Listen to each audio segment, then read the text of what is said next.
You are listening to the Audio Missile Podcast.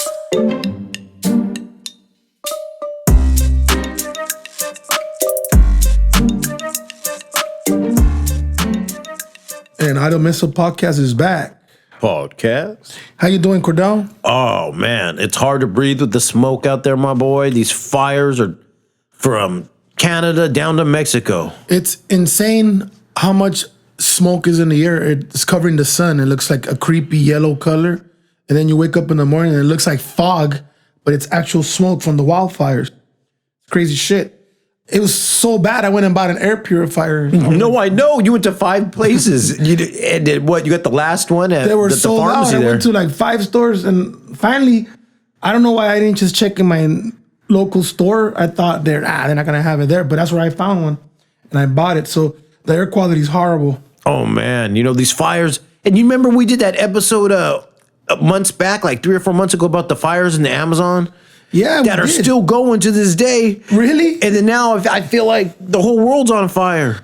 Well, so many fires are happening that California passed a law, AB 2147. Oh, yeah. No, yeah. This law will help inmate firefighters join fire departments upon release.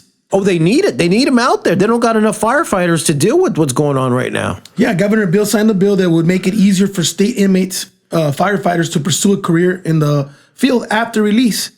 The bill clears the way for inmates who serve as firefighters to have their conviction expunged upon release. Oh, yeah, yeah. And to apply for most types of state licenses, including EMT certification.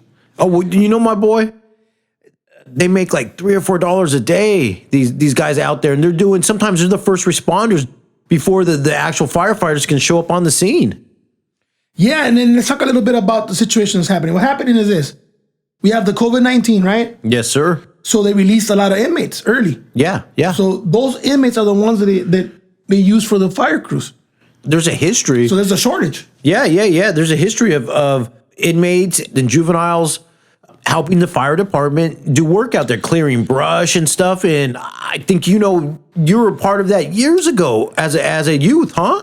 Well, yeah. Right now, there's a shortage because they released inmates because of COVID-19. And here's another. I was in a fire camp when I was a juvenile. I went to Camp Joseph M. Page, and it's in Laverne. It's Yeah. Dimas.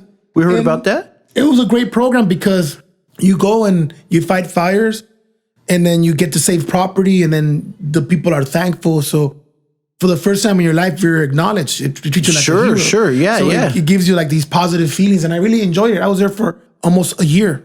So I got to go to like 13 forest fires. No, I've heard some of your stories over the years about some of the adventures you got into there at the fire camp. How tough it is. I don't think they have the juvenile inmates anymore. I think somebody got killed and they canceled the program, but they still have the adult inmates. Oh, sure. Okay. And the juvenile, here's the thing. We're juveniles, we didn't get paid. We were there for free. Okay. And we could only work up to, I think, 16 hours. Like, what were you doing?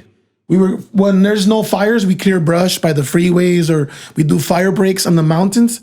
Like, we clear out all the brush and trees and everything, so it's only dirt. So in case the fire shows up, there's nothing for it to burn, and it stops, right? And then if there is a fire, then we go assist. We go fire suppression, and we use chainsaws and Pulaskis and McLeods and everything. Damn. And we cut down whatever they tell us cut from here to there, and we just keep on going, and then we meet up with another crew. You know what? In some occasions, they're the first responders. They're there actually before the actual firefighters can show up sometimes. Oh no, it's a lot of work for the juvenile. I remember we were out there for a couple of days, but they can't work us more than 16 hours because we're juveniles. Right. And then they have to give us 6 hours of rest, and then we would go back to work. The adult inmates, I think they work nonstop.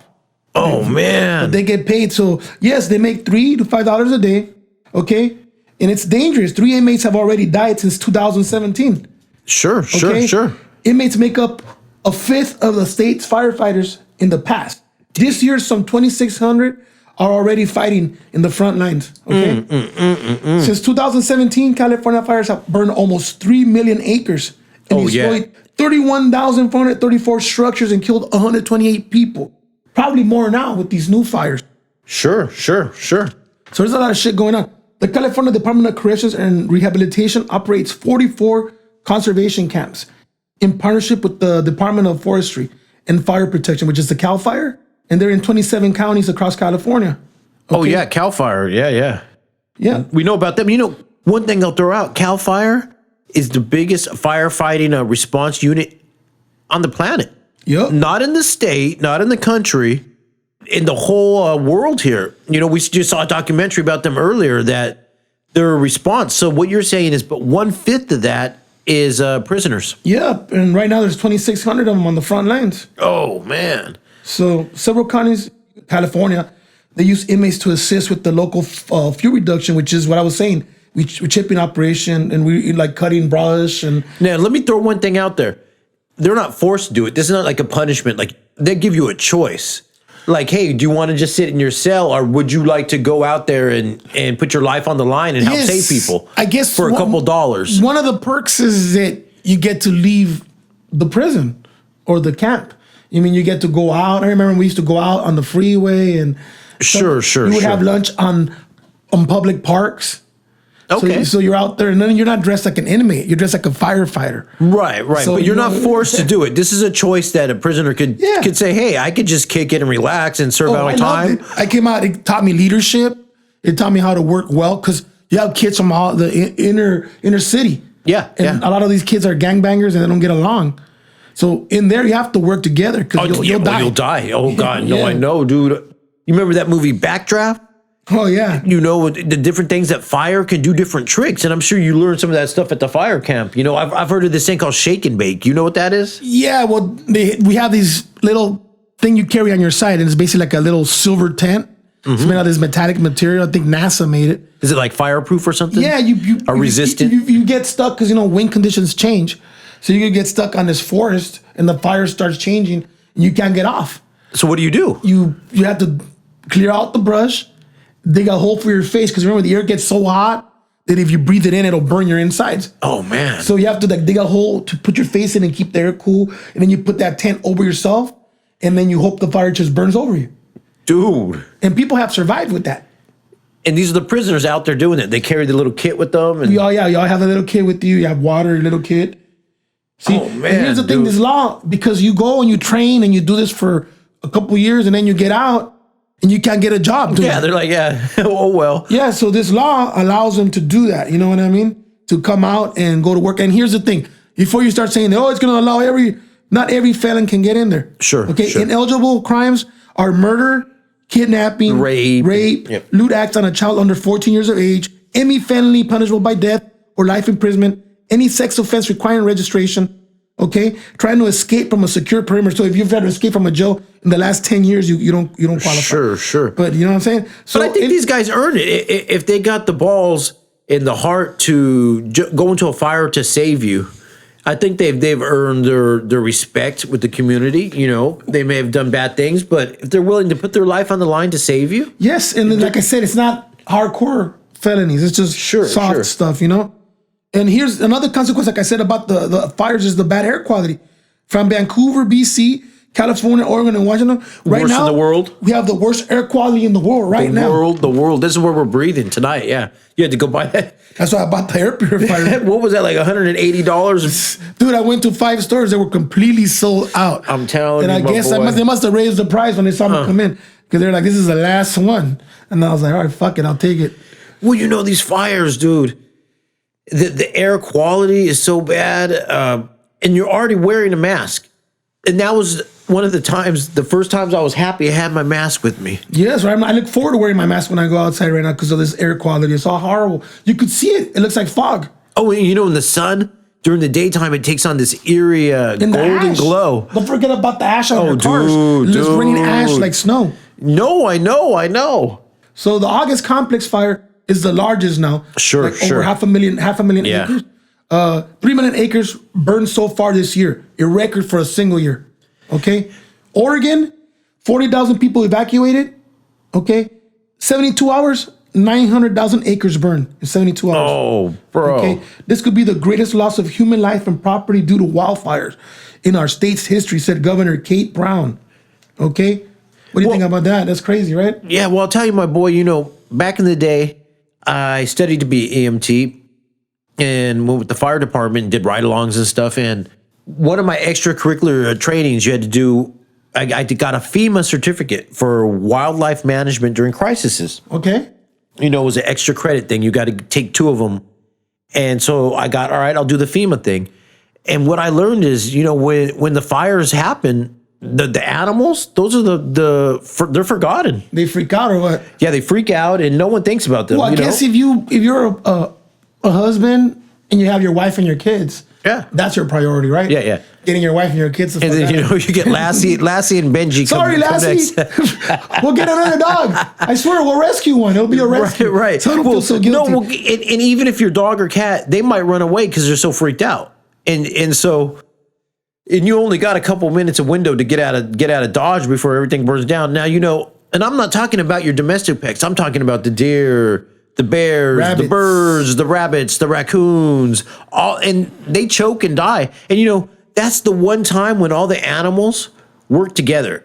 Or what I mean, the predators. They don't try to kill each other. The prey, yeah. They're all running and scared, and so. And part of the training was like, there's people that help leave water for them. There's people in trucks that go along roads and pick up animals and take them. And, those are heroes too out there that are doing things. Like, there was one guy. Hey, did you hear about the story? The dude who bought a fire truck? Yes, he saved, I think, 12 or 14 homes in his block. Yeah.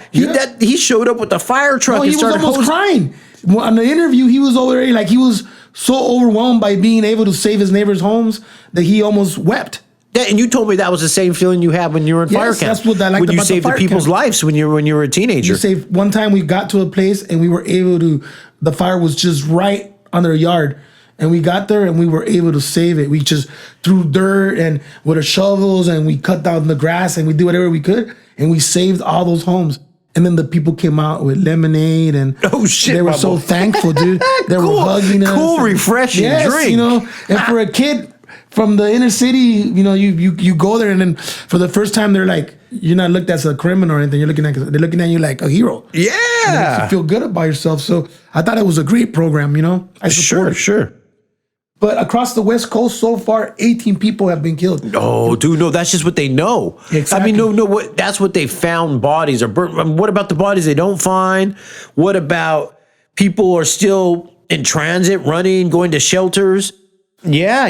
They don't even know to look for them yet. Dude, Washington has had dozens of fires consuming at least 500,000 acres. Oh, dude, and what about the elderly? That was part of the training. They said, what happens to them?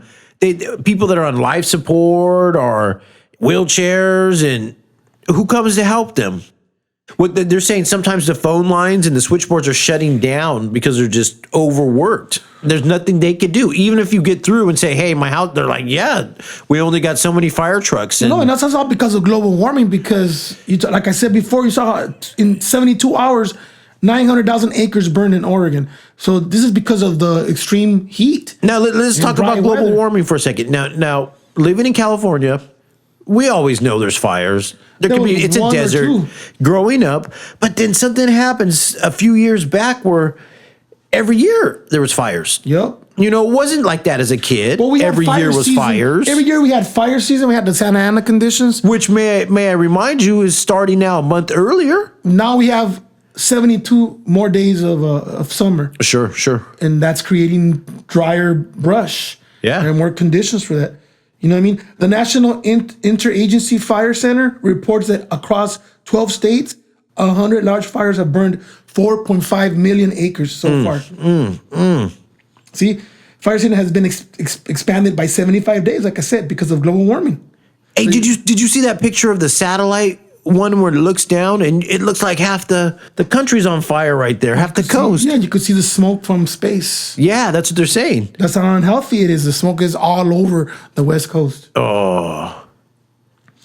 And like I said, I don't know if the juvenile camp page is still active, but I know Pine Grove Conservation Camp in Amador County by Sacramento is active. Sure. And they have a bunch of kids. So for those kids out there fighting the fires and the inmates, you're all heroes. I salute you guys. Yeah.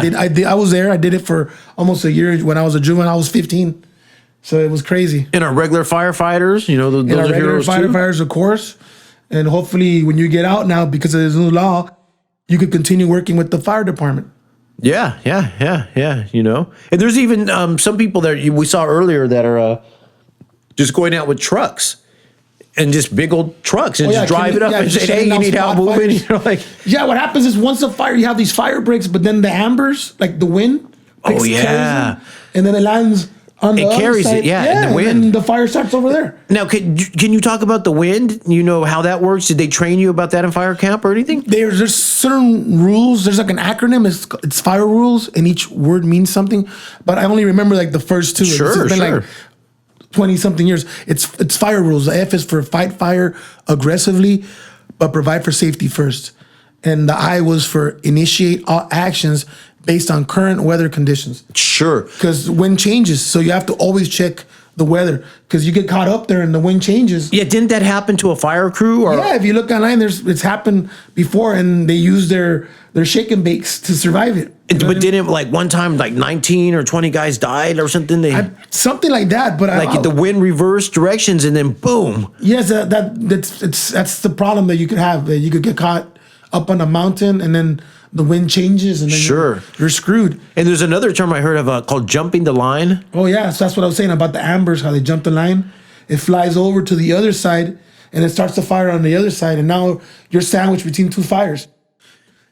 Now, didn't you say that one governor said it's the driest it's ever been in The their grass is so dry, the temperatures are so hot, and the winds are so heavy, and these conditions are exacerbated by the changing climate. Yeah. That's what Governor Jay Inslee said of Washington. Sure.